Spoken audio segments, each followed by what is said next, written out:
کہیں بارش، کہیں برف باری، کہیں یخبستہ ہوائیں۔ لاہور میں نان سٹاپ بارش سے نشیبی علاقے زیر آب آ گئے۔ راولپنڈی، اسلام آباد اور پشاور میں جل تھل ایک۔ حیدرآباد، سکھر اور لاڑکانہ میں بادلوں کی طوفانی اننگز۔ محکمہ موسمیات نے مختلف علاقوں میں آج تیز بارش کی پیشگوئی کر دی۔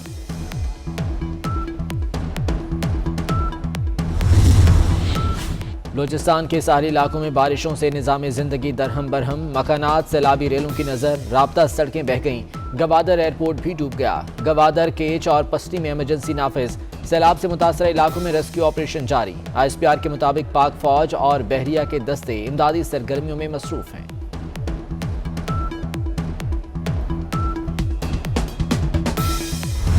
ملکہ کوثر نے برف کی چادر اوڑھ لی۔ سیاحوں کا رش، دلکش مناظر نے دیکھنے والوں کو سحر انگیز کر دیا۔ چترال، ہنزا، کالام اور مالم جبہ میں پہاڑ سفید ہو گئے۔ آزاد کشمیر کے بالائی علاقوں میں برف باری جاری۔ گلگت بلتستان میں راستے بلاک، لوگ گھروں میں محصور ہو گئے۔ اومیکرون نے بڑے شہروں میں پنجے گاڑ لیے۔ وائرس خیبر پختونخوا بھی پہنچ گیا۔ صوبے میں اومیکرون کے 6 کیسز رپورٹ۔ لاہور میں متاثرہ افراد کی تعداد 170، کراچی میں 124 تک جا پہنچی۔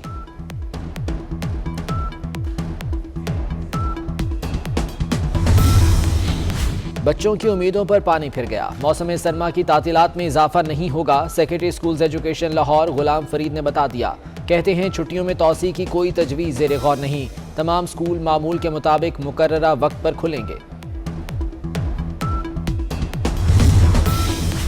منی بجٹ میں عوام پر کتنا بوجھ پڑے گا؟ Chairman F B R Ashfaq Ahmed نے سچ بتا دیا۔ کہتے ہیں 2 ارب نہیں، عوام پر بالواسطہ 33 ارب روپے ٹیکس لگے گا۔ اگلے بجٹ میں 357 ارب کی ٹیکس چھوٹ ختم کی جائے گی۔ سینیٹر طلحہ محمود نے جواب دیا، بجٹ کے بعد مہنگائی کا طوفان آئے گا، ادویات اور گاڑیوں کی قیمتیں بڑھ جائیں گی۔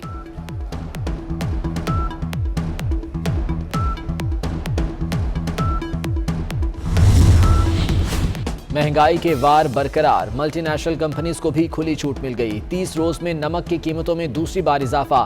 800 گرام نمک کا پیکٹ 40 سے بڑھ کر 50 روپے کا ہو گیا۔ عام نمک کے دام بھی 30 سے 35 روپے فی کلو کر دیے گئے۔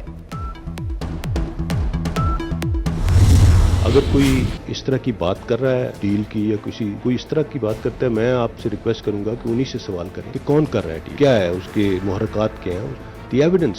ایسی کوئی چیز نہیں ہے، اور اگر کوئی ایسی بات کرتا ہے تو میں آپ سے صرف یہ ریکویسٹ کروں گا کہ اس کی ڈیٹیل میں ان سے ضرور مانگیں۔ اس کو جتنا کم اس پہ بحث کی جائے، جتنا کم ڈسکس کیا جائے، اتنا ہمارے ملک میں مفاد میں بہتر ہے۔ نواز شریف سے ڈیل کی باتیں بے بنیاد ہیں، جو یہ بات کر رہا ہے اسی سے سوال کریں۔ کیا ثبوت ہیں، شواہد کیا ہیں، محرکات کیا ہیں؟ ترجمان پاک فوج میجر جنرل بابر افتخار کا ڈیل سے متعلق سوال پر جواب۔ کہا، سول ملٹری تعلقات میں کوئی مسئلہ نہیں، اسٹیبلشمنٹ کو اس مسئلے سے باہر رکھیں۔ کوئی دو رائے نہیں کہ ہر چیز میں معیشت کا عمل دخل ہے۔ ملک کے لیے معاشی چیلنجز نئے نہیں۔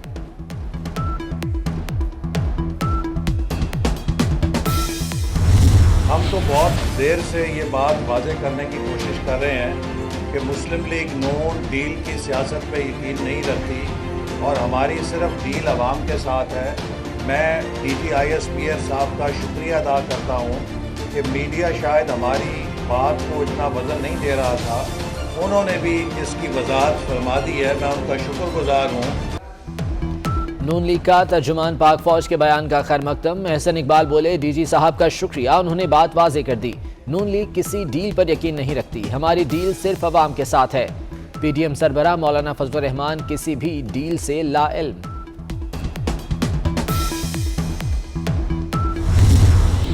فارن فنڈنگ کیس میں ایک اور پیش رفت۔ اسکروٹنی کمیٹی رپورٹ میں پی ٹی آئی کو دبئی سے بھی رقم ملنے کا انکشاف۔ دبئی سے 2 کمپنیز نے پی ٹی آئی کو $22 لاکھ کی فنڈنگ کی، اکاؤنٹس میں 19 لاکھ پاکستانی روپے بھی آئے۔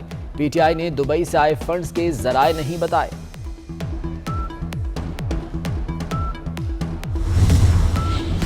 نون لیگ اور پیپلز پارٹی کی فنڈ ریزنگ بھتہ خوری ہے۔ قوم سیاسی فنڈ ریزنگ اور بھتہ خوری کا فرق دیکھیں۔ وزیر اعظم کا اپوزیشن جماعتوں کی فنڈنگ کی جانچ پڑتال کا مطالبہ۔ کہا، ان کی فنڈنگ کو پی ٹی آئی کی طرز پر جانچیں۔ عمران خان کا پی ٹی آئی فنڈنگ کی جانچ پڑتال کا خیر مقدم۔ مریم نواز کا وزیر اعظم کے بیان پر فوری رد عمل۔ کہا، تیاری رکھنا، حساب کتاب کا وقت آن پہنچا ہے۔ پاگل سمجھ رکھا ہے لوگوں کو کہ جو بولو گے مان جائیں گے۔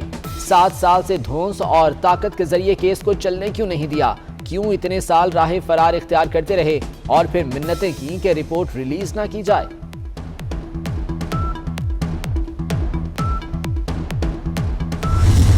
آج پتہ چلا کہ سارے سیاستدانوں کی کرپشن کو اکٹھا کر کے عمران خان کی کرپشن کے 10ویں 20ویں حصے تک بھی نہیں پہنچ سکتی۔ عمران خان کا پورا ٹبر چور ہے، کتنے اکاؤنٹس چھپائے سب کو پتہ چل گیا۔ مولانا فضل الرحمان کا وزیر اعظم پر وار، بولے فارن فنڈنگ کیس میں تحریک انصاف بے نقاب ہو گئی، ثابت ہو گیا اس کے پیچھے بین الاقوامی لابی ہے۔ مصطفیٰ کمال کہتے ہیں ملک کسی کے اشارے اور ایما پر نہیں، آئین پر چلنا چاہیے۔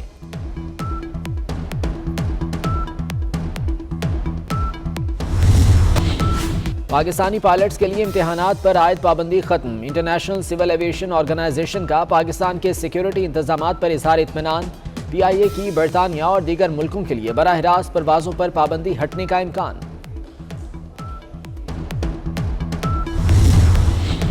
پی ایم ایس کا امتحان دینے والوں کے لیے اچھی خبر، کابینہ کمیٹی نے عمر کی حد 30 سال سے بڑھا کر 32 سال کر دی۔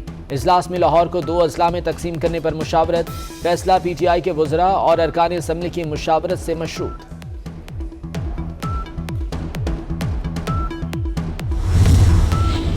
ملک میں بے روزگاری کا طوفان، لاہور ہائی کورٹ کی 320 مختلف اسامیوں کے لیے 44,472 درخواستیں موصول، stenographer, P A, telephone operator, composer, mechanic, electrician, driver, مالی اور چوکیدار کے لیے اعلیٰ تعلیم یافتہ نوجوان بھی قطار میں ہیں۔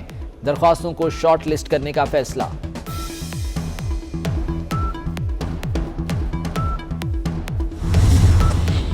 برطانوی اداکارہ ایما واٹسن کی فلسطینیوں کے حق میں پوسٹ پر اسرائیلی حکام آگ بگولا، اقوام متحدہ میں اسرائیل کے سابق مندوب نے ایما واٹسن پر تنقید کے نشتر چلا دیے۔